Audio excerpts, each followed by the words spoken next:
संजय राऊत बोलतायत, थेट जाऊया.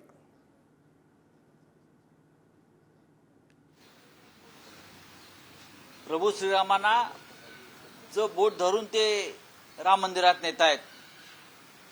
बरं का, प्रभू श्रीरामांना असं बोट धरून हे विष्णूचे अवतार 13वे, हे विष्णूचे अवतार 13वे प्रभू श्रीरामांना घेऊन मंदिरात चालले आहेत. अशा प्रकारचे पोस्टर भारतीय जनता पक्षाने छापला. हा निर्लज्जपणा आहे. हा, ते प्रधानमंत्री आहेत, ते भाजपचे नेते आहेत, पण हे जे आहे हे कोट्यावधी रामभक्तांच्या भावना दुखावणारं हे पोस्टर आहे. ह्याच्यावर आधी बोला आपण. कोण VIP, कोण सामान्य भक्त, याच्यामध्ये हा वाद नाही. आम्ही सगळे सामान्य भक्त आहोत, म्हणून आम्ही अयोध्येच्या लढ्यामध्ये उतरलो. तेव्हा आजचे VIP कुठे होते? तेव्हा आजचे VIP जे आहेत हे ढुंगणाला पाय लावून पळून गेले होते. अशा काखावर करून आमचा काही संबंध नाही अयोध्या लढ्याशी, बाबरी आम्ही पाडली नाही, अशा काखावर करून धावत होते. तेव्हा माननीय हिंदुहृदय सम्राट बाळासाहेब ठाकरे यांनी गर्जना केली, होय ते शिवसैनिक असतील तर मला त्यांचा अभिमान आहे. बाबरी पाडल्याचं खापर ज्या भारतीय जनता पक्षानं घाबरून डरपोकपणानं शिवसेनेवर फोडलं आणि ती जबाबदारी हिंदुहृदय सम्राट बाळासाहेब ठाकरेंनी घेतली, बरं का, तेव्हाच कळलं हिंदुत्वाच्या बाबतीमध्ये VIP कोण आणि ढोंगी कोण हे आता यांना कंठ फुटलेले आहे. उद्धव ठाकरे यांना कोणी निमंत्रण देण्याची गरज नाही आम्हाला. तुमच्या आधीपासून आम्ही अयोध्येत आहोत. आता अशोक सिंगलजी नाही आहेत विश्व हिंदू परिषदेचे, त्यांना विचारा. अशोक सिंगलजी यांच्या मातोश्रीवर कशा बैठका होत होत्या राम मंदिराच्या लढ्यासंदर्भात, तेव्हा भारतीय जनता पक्ष कुठेच नव्हता. तेव्हा आज जे बोलतायत त्यांना बोलू द्या. आज त्यांना जो राजकीय इव्हेंट करायचा तो करू द्या. विष्णूचे 13वे अवतार जे भाजपने घोषित केले आहेत ते प्रभू श्रीरामाला हात धरून मंदिरात नेतायत. हा, हे हिंदुत्व तुमचं? आम्ही आहोत ना सगळे, आम्ही जाऊ ना अयोध्येत. आम्ही गेलो. 2024 नंतर कोणाचं हिंदुत्व आहे हे कळेल. देवेंद्र फडणवीस म्हणताय तुमच्या छाताडावर बसून राम मंदिर बनवले. तुमची छाती आधी मोजा. हिंमत असेल तर 22 तारखेला. अरे सोडा हो, तुम्ही कसली आव्हानं देताय? हे डरपोक सगळे बाबरीचे घुमट कोसळतात पळून जाणारे लोक आम्हाला कसले चॅलेंज करताय? बाबरीचे घुमट कोसळतात जे पळून गेले, बरं का, ढुंगणाला पाय लावून.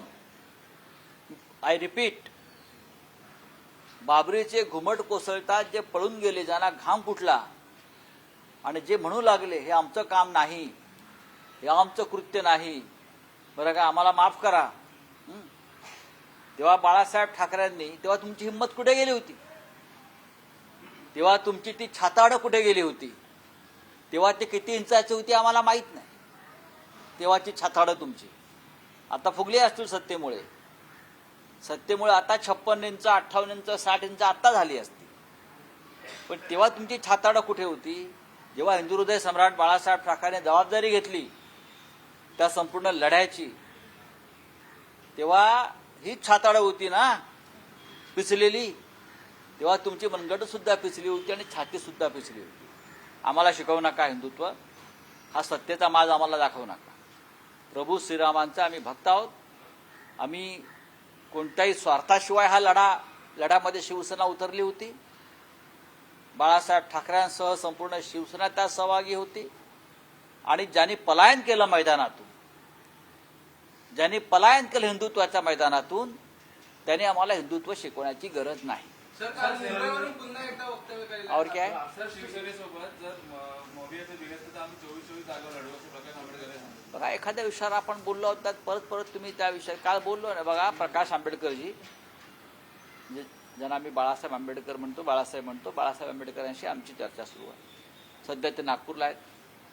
त्यांची एक कार्यकारिणीचं एक बैठक सुरू आहे 2 दिवस.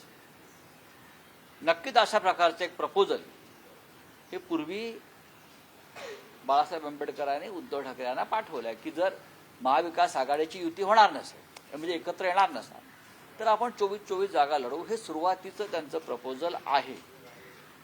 पण आम्ही त्यानंतर त्यांच्याशी जी चर्चा झाली वारंवार, त्यात हे पण स्पष्ट झालं आहे की कोणत्याही परिस्थितीमध्ये महाविकास आघाडी एकत्र आहे आणि राहील, आणि आम्ही एकत्र निवडणुका लढू, आणि वंचित बहुजन आघाडीला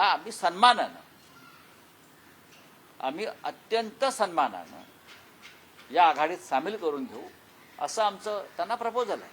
सकारात्मक चर्चा झाली आहे. नक्कीच. त्यांच्याकडनं अशी वक्तव्य होत आहे. बघा, येऊ द्या. आघाडीमध्ये अशा प्रकारे चर्चा होत असतात शेवटपर्यंत. शेवटी आजच प्रकाश आंबेडकरांचं म्हणजे बाळासाहेबांचं एक वक्तव्य आहे, मोदींचा पराभव झाला नाही तर सगळ्यांना तिहार जेलमध्ये जाऊन बसावं लागेल. ह्या त्यांच्या भावना आहेत आणि त्या तीव्र आहेत, आणि सगळ्यांनी एकत्र यावं ही बाळासाहेब आंबेडकरांची भावना आहे. आणि हुकुमशाहीचा पराभव करण्याची जबाबदारी लोकशाही मार्गानं ही बाळासाहेब आंबेडकर म्हणून म्हणजे बाबासाहेब आंबेडकरांच्या नातवाची ही सगळ्यात जास्त आहे. आम्ही बाबासाहेब आंबेडकरांना आयुष्यभर आजन्म त्यांचे ऋणी आहोत की त्यांनी या देशाला संविधान दिलेलं आहे. ते महाराष्ट्राचे सुपुत्र आहेत, आणि अशा बाबासाहेब आंबेडकरांचा वारसा प्रकाश आंबेडकरजी सांगतात. त्याच्यामुळे लोकशाही आणि संविधान वाचवण्याची सगळ्यात जास्त जबाबदारी ही माननीय प्रकाश आंबेडकर यांची आहे. आम्ही सगळे त्यांच्याबरोबर आहोत. सर, जवाहर युनिव्हर्सिटीकडनं दिली जाणार आहे विविध कामासंदर्भात. काय वाटतं आता मुख्यमंत्री देखील विविध कामासंदर्भात त्यांच्या याच्यामध्ये रस्सीखेच सुरू झाली का? बघा, महाराष्ट्राचे सध्याचे मुख्यमंत्री आहेत तेही डॉक्टर झालेले आहेत अशा पद्धतीनं. पण देवेंद्र फडणवीस हे डॉक्टरकीसाठी अधिक योग्य आहे. उद्या अजित पवारांना डॉक्टरकी दिली जाईल, मग हसन मुश्रीफ यांना कोणीतरी डॉक्टर करेल, मग भावना गवळींना डॉक्टर केलं जाईल, मग प्रफुल्ल पटेल यांनाही डॉक्टर केलं जाईल. बरोबर ना? अशा तऱ्हेने मग हे डॉक्टर मंत्रिमंडळ कॅबिनेट होऊन जाईल. देवेंद्र फडणवीस हे योग्य व्यक्ती आहे ज्यांना डॉक्टरेट मिळाला पाहिजे. पण मी म्हणतो सध्या अशा प्रकारे डॉक्टरेट देण्याची जी एक स्पर्धा लागली आहे त्याच्यामध्ये उद्या डॉक्टर हसन मुश्रीफ होतील, अन्य होतील. आम्हाला दिले तर आम्ही नाही म्हणू, आम्ही योग्य त्या पदासाठी लायक नाही आहोत, आम्ही आहोत ते बरे आहोत.